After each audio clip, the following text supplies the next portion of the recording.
How do you contract for secure by design? Now, prior to secure by design, this was easy. Many standard contracts across government would have standard terms in them that said things like the system shall be accredited in defence. Accreditation was the method of proving that the system was secure. Other departments had similar things, or you'd have a contract term that said the company shall be Cyber Essentials Plus certified. Now, there were two problems with this. What was the first problem? Well, the first problem is it simply doesn't work.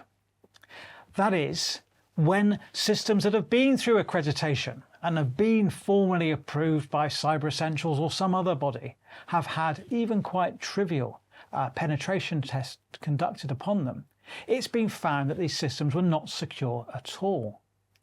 Now, worse than that, these certificates quite often last for multiple years. So if they weren't secure on day one, they'd be even less secure on year 3. That's assuming they were even secure in the first place. So again and again, critical systems procured by government, despite spending huge amounts of money on accreditation or some other way of external validation of the system, have been found not to be secure. And this leads me on to the second point I just mentioned there, which is sometimes systems or security costs a huge amount of money. So this accreditation, some defence contracts, for example, have millions of pounds in the budget for getting accreditation. And because accreditation is not under their power, they perhaps multiply that by a risk factor. So they have multiples of millions of costs associated with getting security. And equally, to prove that they've done all this work, they have piles and piles of documentation. And I wonder if you've come across projects where there have been reams of documentation. One project I worked on was a major defence system, and the accreditation document set, which actually in defence is called Risk Management Accreditation Document Set, or RMADS, the documentation would fill an articulated lorry, but still with no guarantee that that system was actually secure. And have you seen in your projects where actually filling that documentation becomes a diversion from actually making a system secure? And we see this directly addressed in sometimes called agile software development, where one of the principles of agile is preferring working systems over documented systems. And accreditation actually drove the opposite behavior. It drove producing documentation over having actually secure systems. So that's one reason why security wasn't there, the actual fact it doesn't work. And the second reason, again, was because it's really, really expensive to do it that way, as well as not working. So what should you do instead? Well, secure by design is a risk-based approach. So how do you apply risk-based approach to contracting? Well, we work with our clients actually working through those risks. We do something called a prepare step workshop as a first stage, where we sit down with the procurement managers, with sometimes representatives of contractors who are interested in bidding for the work if it's a pre-market engagement, and as well as technical experts and security people, but not just security people. And we try and work out what all the risks are of a major procurement or an enhancement to an existing system, or even just keeping a system going. What are those risks? And all the people in the team contribute to working out those risks, and we apply a structured approach to arriving at those risks.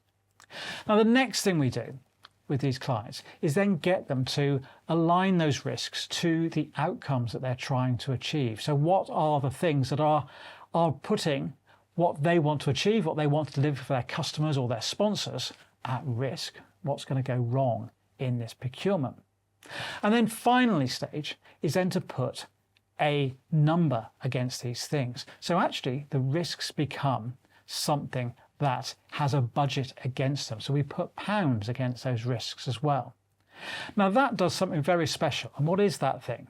It is that instead of security being something that's something of a bolt-on that's done at the contractor's cost, where you've pushed that onto a contractor and he now needs to minimize that because that's a cost on him or her, in this method where the risks are made explicit and budgeted for, the risks or the cybersecurity that attacks those risks becomes something that's actually a profit-generating activity for the contractor supplying a service to government. So we've turned it around from being something that's done on sufferance and done grudgingly because it's a cost on the supplier, to something that's explicitly paid for by the buyer.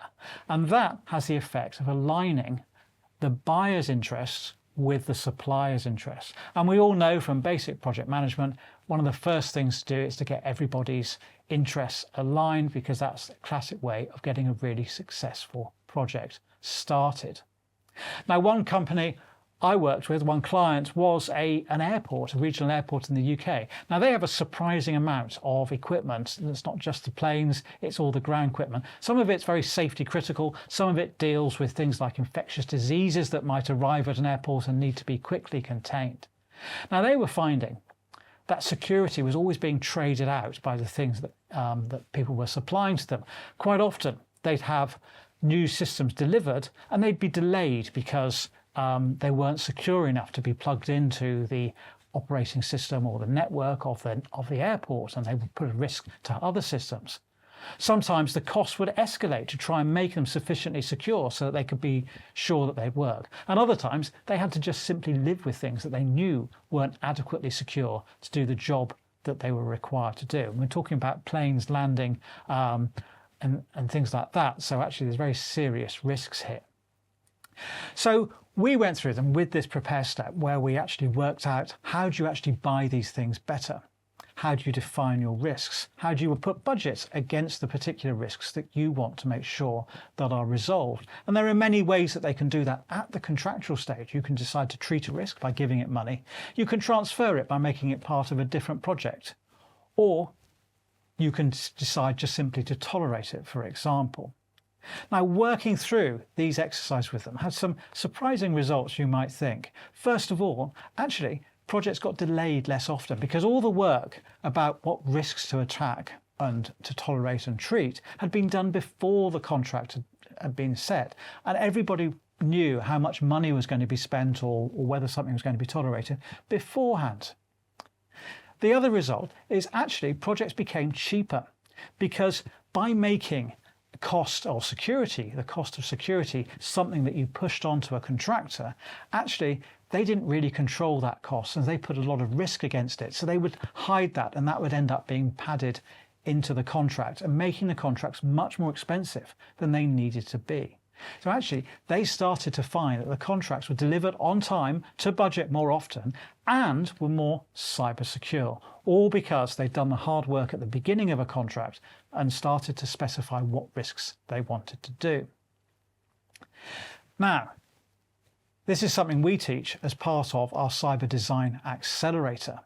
Now, one of the key factors that we go through is, again, identifying the risks that you need to know about at the beginning of your procurement exercise.